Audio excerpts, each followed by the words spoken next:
Hey, everybody. Hope you're doing well. I know it's been a long time.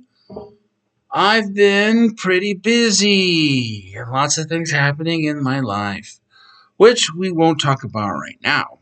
But what do I really want to talk about? I want to continue this series where I talk about certain publications or institutes or nonprofits or think tanks and talk about them as masquerading as being on the left. This is only the second one in that series. The first one, I did a video on Jacobin magazine, and it seems to be it was well received. And I want to talk about another publication, Current Affairs. I think that's run by Nathan J. Robinson, if I'm not mistaken. I don't really refer to him by name. I usually call him Liberal Doctor Who. And he interviewed Alexandria Ocasio-Cortez's former chief of staff, Chakrabarti. He is running. His name is Saikat Chakrabarti, and he's running for Nancy Pelosi's seat. I don't know about the demographics of San Francisco, other than there are a lot of rich people up there. So I don't really know, because the last person that tried to run in the Democratic Party and primary Nancy Pelosi also appeared to be of South Asian descent. So I don't know what's going on there. But you may recall that this person was fired. He was part of AOC's campaign. Then Chakrabarti became her chief of staff. And then sometime in there, fairly quickly, I don't remember, it felt like 2 weeks, but I guess it might have been 2 months, he was fired. And after that, her demeanor, AOC's kind of style, changed, because her style before was to be confrontational. Remember when she led a very loud protest that went all the way up to Nancy Pelosi's office? And now she's basically a pussycat. Famously, some years ago, AOC referred to Nancy Pelosi as Mama Bear or something. So she's been totally, not sure what the phrase is, neutered, spayed, I don't know. But she's a liberal, and she's not a leftist. And it's interesting to me because I definitely think that somebody like Chakrabarti is on the left side of the Democratic Party and the left edge of the Democratic Party. But at the same time, a lot of these people, I don't know, they're missing something. In this interview, he was interviewed by Robinson, and a couple of things were not mentioned. The fact that he sort of endorses some MAGA politicians, that he's not confrontational with Silicon Valley. That stuff wasn't mentioned. And if you watch the interview, which I recommend you do, in the interview, they talk about how stupid Congress is, and how they had a meeting that this is the important part of the important part of the video, because there's not much going on in the video that's of any importance whatsoever analytically. There were no big revelations in this video. But if you watch it, they do talk about how they had a meeting of the various staff members and the chiefs of staff of the various Congress people, the various representatives in Congress. They had this meeting, and the meeting was to discuss how they had too many staffers or something. And it just totally had nothing to do with policy, had nothing to do with a vision for the future. It was basically all careerist crap. And he revealed that most people in the infrastructure of Congress and in the Democratic Party, meaning all the staffers and the consultants and all the hangers-on, they're basically there for two things, it seems. One is their CV, their resume. And their other one is related. It's their career. It's money. So that's why everything sucks. But that's like 10 minutes, right? Like the rest of it's useless. Like who cares what's going on in the rest of the interview? The reality is that the whole concept, I mean, there are times in the video where he says something uh, and he seems to be completely unaware of how close he is to actually realizing how awful things are. Like he'll say stuff like, I don't understand why the Democratic establishment can't do this, or they seem to be so weak, right? Like, and this has been going on for a long time. Among the progressive movement, the big event was Obama beginning in the summer of 2009 and going into the summer of 2010. There was an ongoing debate about whether Obama was doing what he was doing because he thought the Republicans would eventually meet him halfway. I mean, he was trying to compromise with the Republicans over and over, and he was denying the left's requests, for Medicare for all or various other policy solutions that the liberal wing of the party had suggested. There was a debate between that, like maybe he's really believes the Republicans are going to meet him halfway and are going to vote for his ideas, right?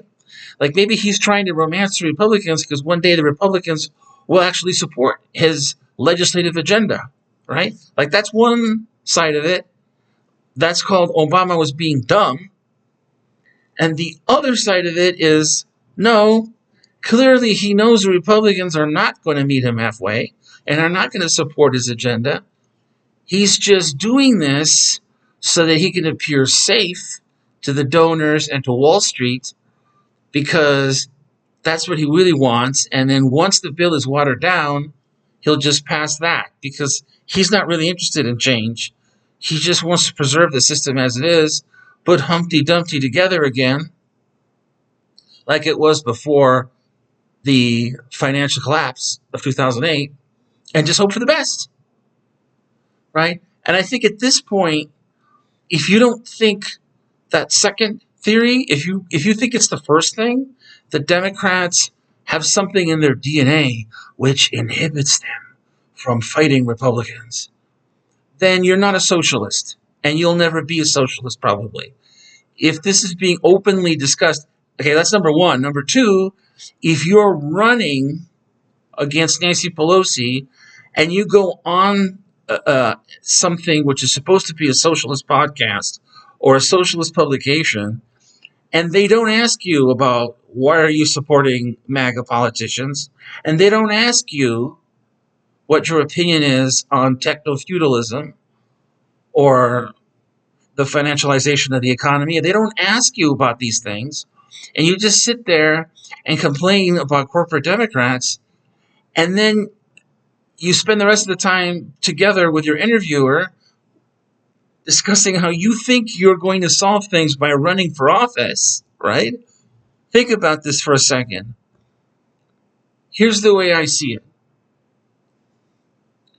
If you run for office in this system and you claim you are a socialist, you are and I'm going to say this a lot, but you are basically like an atheist running for Pope. Okay? That's what you seem like to me. Like you're some sort of an atheist and you're out there running for office, or you're out there trying to become a cardinal so that one day you can be considered for Pope. It makes no sense to me. It's like, imagine if George Carlin said, I'm against the church and the Catholic Church, and those guys wear dresses, and I'm an atheist and blah, blah, blah. And then your big plan, Mr. Carlin, is to become the biggest and the best Catholic you possibly can until one day you're in the synod, you get elected Pope, and then you push a button and the Catholic Church goes away. That's kind of like what I see from people who say that they're socialists, but they're trying to run for office. You can't be. I mean, I know that there's an argument from, that Vladimir Lenin made and all of this, but I'll be honest with you. I think most of Lenin's arguments are complete. They're completely inapplicable. Completely inapplicable today. I mean, if you elected a socialist to the House of Representatives, they wouldn't get any coverage. They wouldn't be able to get any ideas through committee. They wouldn't exist. Okay? This idea that you're going to run socialists and that's going to create a movement is the definition of putting the cart before the horse. Anyway, so for me, when I see current affairs doing that and trying to, and it's not even a question of like, I mean, that's one dimension, right? The electoralism. But at the very least, you could be like third party. There's this constant thing. There's this club that these people have, the Jacobin and the current affairs and some of these people that leak out into the Majority Report universe that they think that because third parties are dead on arrival, which they are. I mean, they're functionally illegal, and there's a lot I could say about that. They somehow think, they all sort of agree with each other that they have to go back to the same tired strategy of reforming the Democratic Party, which makes no sense. I mean, it makes no sense at all. It just doesn't.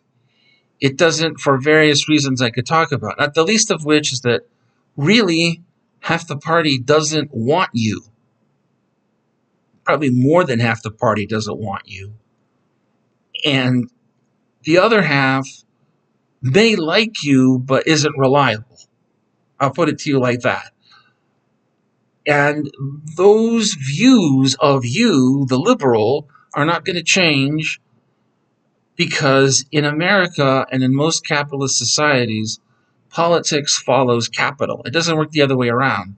You can't get a political solution to then screw capital. Once capital is united and makes a decision and there's a consensus there, there's not much you can do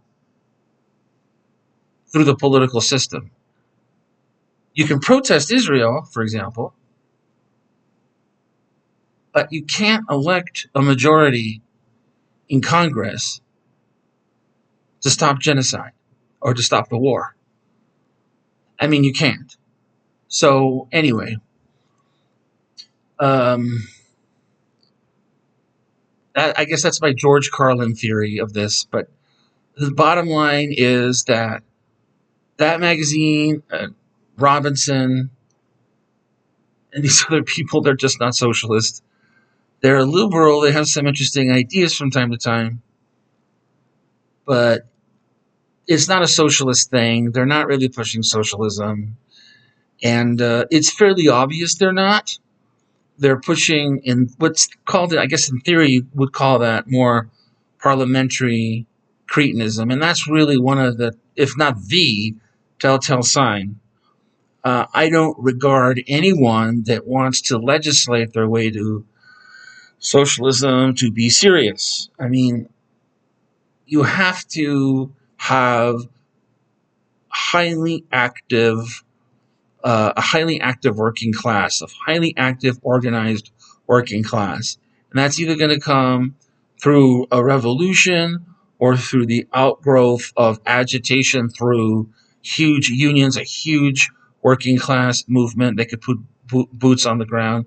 And, they could force through legislation. That could happen, but it's not going to happen politically. It's going to happen because you force the situation, like through a general strike or through strikes, a combination of wildcat strikes, that kind of thing.